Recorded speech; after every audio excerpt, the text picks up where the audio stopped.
Hello friends, तो आज हम इस वीडियो में बात करने वाले हैं एनालिसिस ऑफ एल्गोरिदम के बारे में। किस तरह से हम एल्गोरिदम को एनालिसिस कर सकते हैं, टाइम एंड स्पेस कॉम्प्लेक्सिटी क्या होता है, उनके बारे में बेसिक चीज़ें हम देखेंगे और सीखेंगे कि हम दो एल्गोरिदम को कैसे कंपेयर कर सकते हैं। तो लास्ट वीडियो में हमने देखा था एल्गोरिदम क्या होता है, उसके बेसिक क्या होता है, हम एल्गोरिदम कैसे लिख सकते हैं और उससे फ़ायदा क्या है एल्गोरिदम लिखने का। तो इस वीडियो में हम देखते हैं, अगर सेम प्रोग्राम को बनाने में दो पर्सन ने दो अलग अलग एल्गोरिदम लिखे तो उनको हम किस तरह से हम कंपेयर किया जा सकता है। ठीक है, तो आगे बढ़ते हैं। How to compare algorithm. It is a process of determining how processing time increases as the size of problem input और size increases. मतलब हमको अगर दो एल्गोरिदम को कंपेयर करना है तो वो किस तरह से हम कंपेयर कर सकते हैं ना। तो इस चीज़ पे अगर हम बात करें तो हमारा क्या ऐसी चीज़ होगी कि जिसके थ्रू हम दो एल्गोरिदम को कंपेयर कर सकते हैं। सबसे पहला आता है एग्जीक्यूशन टाइम। ये हो सकता है क्या हम एग्जीक्यूशन टाइम को देखें, एक एल्गोरिदम एग्जीक्यूशन टाइम देखो एंड सेकंड एल्गोरिदम का एग्जीक्यूशन टाइम देखो कि दोनों प्रोग्राम कितना टाइम ले रहे हैं रन होने के लिए। ये एक बेटर वे नहीं है। क्यों नहीं है? क्योंकि जो एग्जीक्यूशन टाइम है बहुत सी बार कंपाइलर डिपेंडेंट भी हो जाता है और सिस्टम डिपेंडेंट भी हो जाता है। मतलब किसी में कंप्यूटर फास्ट है तो उसका एग्जीक्यूशन जल्दी हो जाता है, किसी कंप्यूटर स्लो है तो वो स्लो एग्जीक्यूशन दे देता है। तो ये एक गुड वे नहीं है दो एल्गोरिदम को कंपेयर करने के लिए। अब नेक्स्ट आता है नंबर ऑफ स्टेटमेंट एग्जीक्यूटेड। अब मान लो अगर मैं दो एल्गोरिदम को कंपेयर कर रहा हूँ कि कितने नंबर ऑफ स्टेटमेंट्स एग्जीक्यूट हुई थी, तो ये ज्यादा बेटर वे है? नहीं, ये भी नहीं है। क्यों नहीं है? क्योंकि मान लो अगर मैं एक प्रोग्रामर हूँ और मेरे पास में बैठा एक और प्रोग्रामर है, तो मैंने अगर 150 लाइन में एक प्रोग्राम लिखा था और उसने मान लो 100 लाइन में लिखा था, बट मेरा जो प्रोग्राम है वो कम टाइम में रन हो रहा है उसके कंपेयर में, तो इफिशियंट किसका हुआ? मेरा हुआ। तो ये चीज जो है प्रोग्रामिंग स्टाइल होती है, हर प्रोग्रामर की प्रोग्रामिंग स्टाइल डिफरेंट होती है।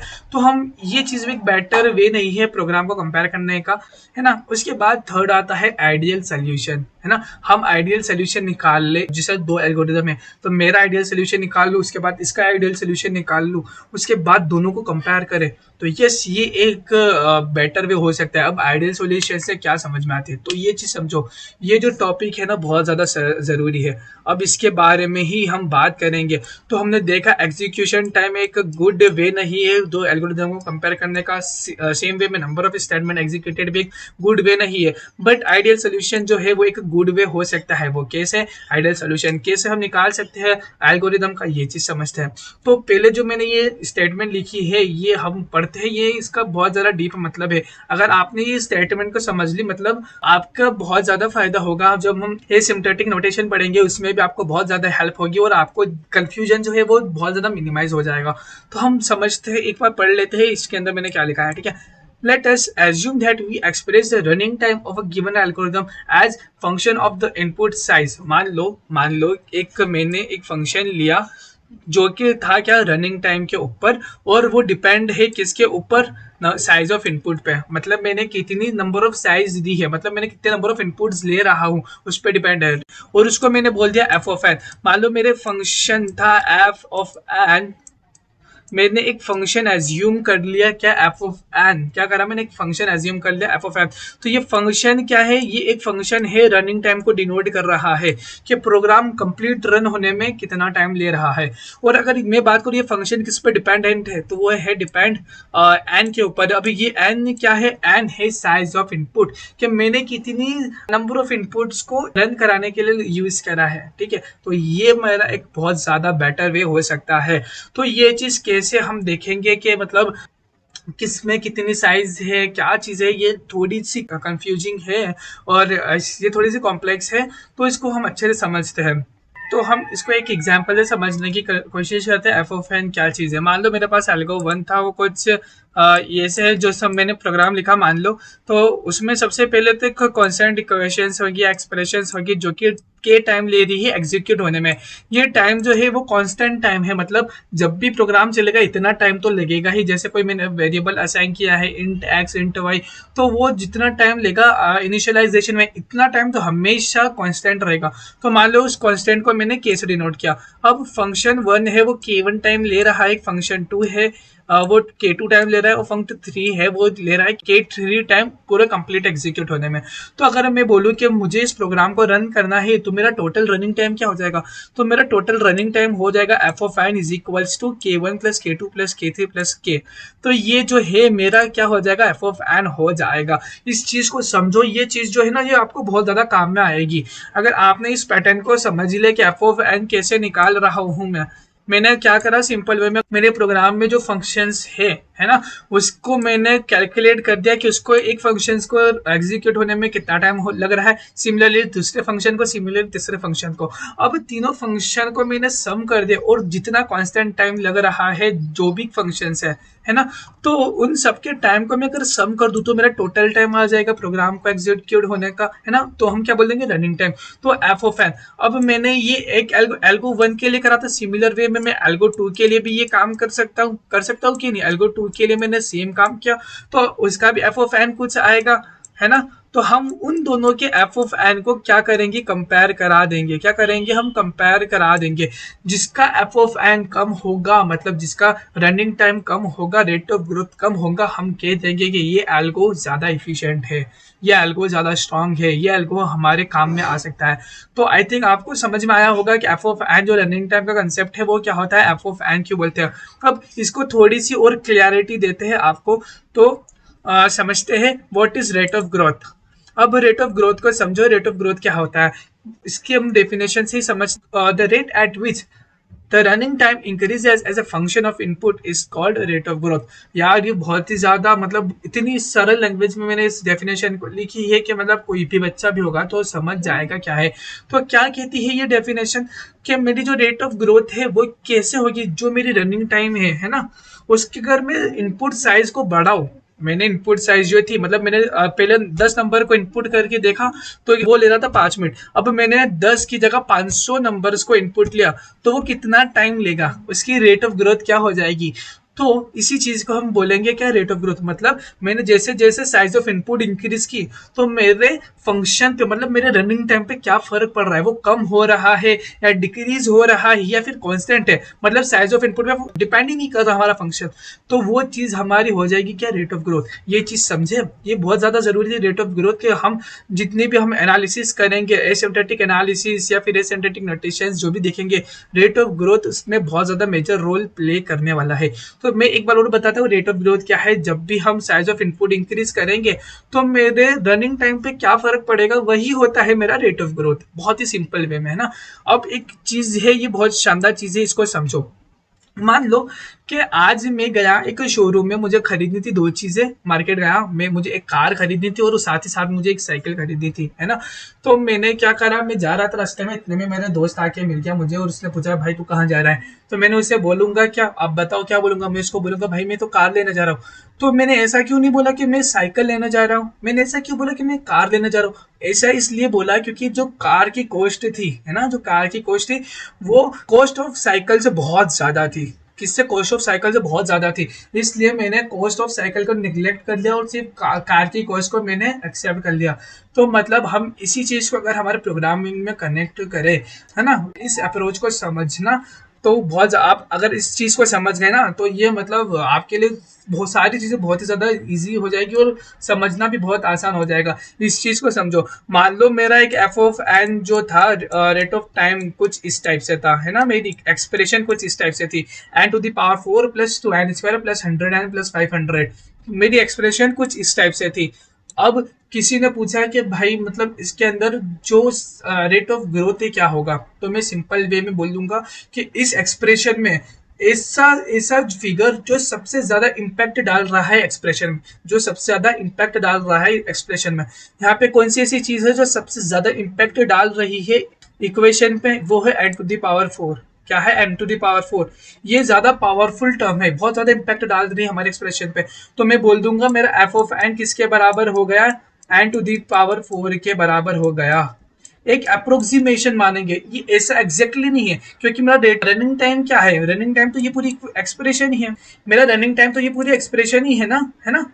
ये जो पूरी एक्सप्रेशन है मेरी लिखी हुई, ये मेरी एक्चुअल रनिंग टाइम है, बट ये बाकी की जो टर्म्स है उसको कंसिडर करना इतना ज़्यादा ज़रूरी नहीं है, क्योंकि ये बहुत ही कम लेस इम्पैक्ट डाल रहे हैं हमारे एक्सप्रेशन के ऊपर, है ना। तो हमने क्या करा, इन सारी टर्म्स को निग्लेक्ट कर दिया, और जो सबसे ज़्यादा पावरफुल टर्म है, जो सबसे ज़्यादा इम्पैक्ट डाल रही है हमारी एक्सप्रेशन को, उसको सिर्फ और सिर्फ कंसिडर कर लिया। तो वो है n⁴, है ना। तो इस चीज को समझो, इसका यूज आपको ना जब हम एसिम्प्टोटिक नोटेशन पढ़ेंगे, बिग ओ क्या होता है, बिग ओ बाकी चीजें क्या होती है, वो सारी चीजें हम जब देखेंगे आपको ये इस चीज का बहुत ज्यादा मतलब फायदा मिलेगा। तो आई थिंक आपको ये चीज क्लियर होगी कि एफ ऑफ एन क्या है, और रनिंग टाइम फंक्शन क्या है, एन क्या है, उसमें एफ ऑफ एन क्या है, उसमें हम जो अगर कोई एक्सप्रेशन है उसमें से कौन सी टर्म को ले ले और कौन सी टर्म को एक्सक्लूड कर दे, कौन सी टर्म सबसे ज्यादा इम्पैक्टफुल है, वो ज्यादा जरूरी होती है। ठीक है, अब आते हैं नेक्स्ट के ऊपर। अब हम बात करने वाले हैं commonly used rates of growth, जो हमारी कॉमनली यूज आती है, जिसको हम मतलब हमारे प्रोग्राम्स में ज्यादातर देखने को मिलती है। Commonly use rate of growth जो है वो हम अब देखेंगे। तो मैं बात करूंगा, ये थोड़ी बहुत टाइम कॉम्प्लेक्सिटी है, ये उसके नेम है, और उसके बारे में थोड़ा बहुत डिस्क्रिप्शन दे रखे हैं। तो जो सबसे ज्यादा commonly use rate of growth है वो सबसे पहला है कांस्टेंट। मतलब सबसे, अगर कोई प्रोग्राम पूछे सबसे बेस्ट प्रोग्राम कौन सा है, तो मैं बोलूंगा कांस्टेंट, है ना। कांस्टेंट को जिसकी रेट ऑफ ग्रोथ कांस्टेंट हो, मतलब वो डिपेंड ही नहीं करता किस पे, एन पे। अब एन क्या है, साइज ऑफ इनपुट, जैसा कि मैंने बताया था। मतलब उसमें साइज ऑफ इनपुट कुछ भी हो, उस पर फर्क ही नहीं पड़ रहा है, वो हमेशा जितना टाइम उसको लगना था रन होने में उतना ही टाइम लग रहा है। वो भले वो 10 हो, 20 हो, 500 हो, 5000 है, वो उसकी रेट ऑफ ग्रोथ जो है वो कांस्टेंट है ना। अब जो सेकंड आता है वो होता है लॉग एन, है ना। लॉग एन मतलब लॉगरिथमिक। तो मतलब सबसे बेस्ट मैंने बोला क्या है, 1 है, उसके बाद ये है लॉग एन, उसके बाद एन है लीनियर, मतलब लीनियरली फॉलो होता है ना, कि जिसके ऊपर जो ग्रोथ रेट है वो डिपेंडेंट है लीनियरली, जो फंक्शन है वो एन का फंक्शन है, मतलब लीनियरली डिपेंडेंट है। उसके बाद एन लॉग एन आता है, उसके बाद एन स्क्वायर आता है, एन क्यूब टू एन, और एन फैक्टोरियल। तो ये जो ऑर्डर मैंने यहाँ पे लिख रखा है, ये इंक्रीजिंग ऑर्डर है रेट ऑफ ग्रोथ का। क्या है, इंक्रीजिंग ऑर्डर है ग्रेट ग्रोथ का। इस ऑर्डर को याद कर लो, मतलब ये बहुत ज्यादा काम आएगी आपको। तो मतलब जिसका ग्रेट रेट ऑफ ग्रोथ कम होगा, जिसका रेट ऑफ ग्रोथ कम होगा, वो हम बोलेंगे वो प्रोग्राम ज्यादा अच्छा है। जिसका रेट ऑफ ग्रोथ जितना कम, उसका प्रोग्राम इतना ज्यादा अच्छा। ऐसा क्यों, ऐसा हम इस ग्राफ से समझते हैं, है ना। ये इस ग्राफ में देखो, यहाँ पे हमने ग्राफ लोड करा है, जो कि है साइज ऑफ इनपुट पे जो है हमारा एन, और टाइम ऑफ कंप्लीशन कंप्लीट है जो कि है हमारा एफ ऑफ एन, है ना, एफ ऑफ एन। अब इस चीज को समझो, मैंने जैसे कि बताया था कि जो हमने ऑर्डर लिखा था लास्ट स्लाइड के अंदर, वो इंक्रीजिंग ऑर्डर था रेट ऑफ ग्रोथ का। तो हमारा सबसे बेस्ट केस देखो, वो क्या है, कांस्टेंट 0 1, मतलब ये वाला कौन सा है, ये ओ है। बिग ओ क्या होता है, हम एसिम्प्टोटिक नोटेशन पढ़ेंगे, उसके अंदर ये चीज देखेंगे। बट आप जो कंसेप्ट में बताने की कोशिश कर रहा हूँ उसको समझो, बाकी चीजें जो है वो हम देखेंगे, बिल्कुल टेंशन मत लीजिए, बाकी चीजें हम जरूर देखेंगे। तो यहाँ देखो, जो मेरा एफ ऑफ एन था वो क्या है, रेट ऑफ ग्रोथ बोल दो, या फिर क्या बोले उसको, रनिंग टाइम बोल दो। उसके बाद साइज ऑफ इनपुट का एक्स एक्सिस पे लिया, और एफ ऑफ एन को वाई एक्सिस पे लिया। अब यहाँ पे देखो, इस ग्राफ को समझो, बहुत ज्यादा समझना बहुत ज्यादा जरूरी है। अगर इस ग्राफ को समझ गए तो आपको सारी चीजें क्लियर हो जाएगी कि हमने जो ऑर्डर बताया था वो ऐसा क्यों था। ठीक है, तो यहाँ पे देखो, जैसे जैसे एन जो था ये कांस्टेंट है, जैसे जैसे साइज ऑफ इनपुट इंक्रीज हुई, है ना, वैसे वैसे यहाँ पे जो इंक्रीज होना चाहिए था वो नहीं हुआ।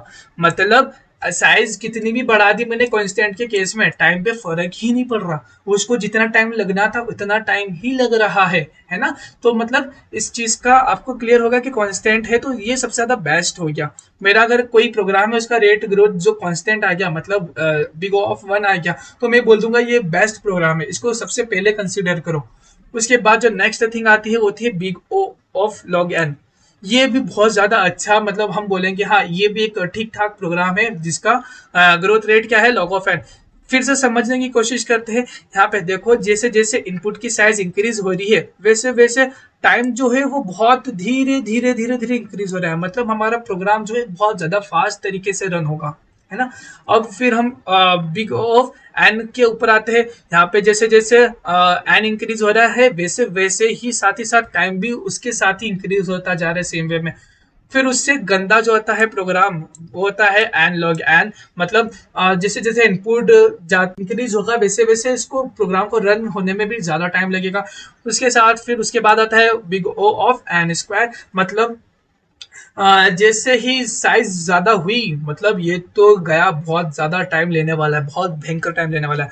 फिर उससे उससे भी भयंकर प्रोग्राम आता है big O of n to n, है ना। अगर किसी का प्रोग्राम है जिसकी time complexity big of two n या बिग ऑफ एन फैक्टोरियल आ रही है, मतलब वो प्रोग्राम एफिशिएंट नहीं है, वो प्रोग्राम को हम एग्जीक्यूट ही नहीं कर पाएंगे, उसको हम रन ही नहीं कर पाएंगे।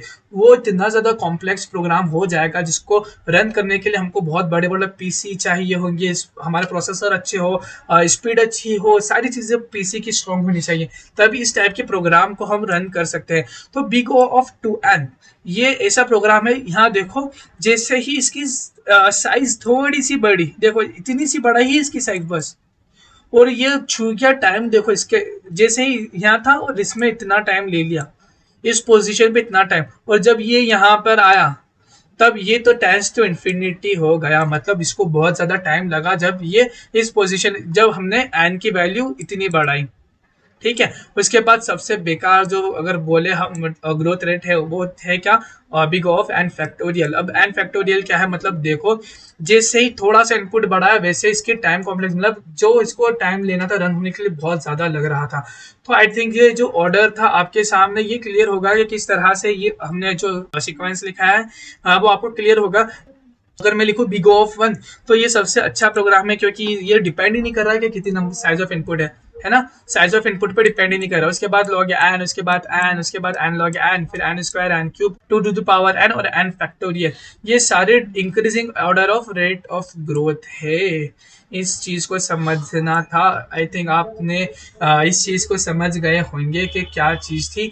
आई थिंक आपको ये थोड़ी चीज़ें जो है वो थोड़ी बहुत कॉम्प्लिकेट है, थोड़ी कम समझ में आई होगी, या फिर समझ में आ गई है तो बहुत ज़्यादा अच्छी बात है। ये मतलब थोड़ी बहुत कॉम्प्लिकेट लगती है, अब हम इसको स्टार्ट करते हैं।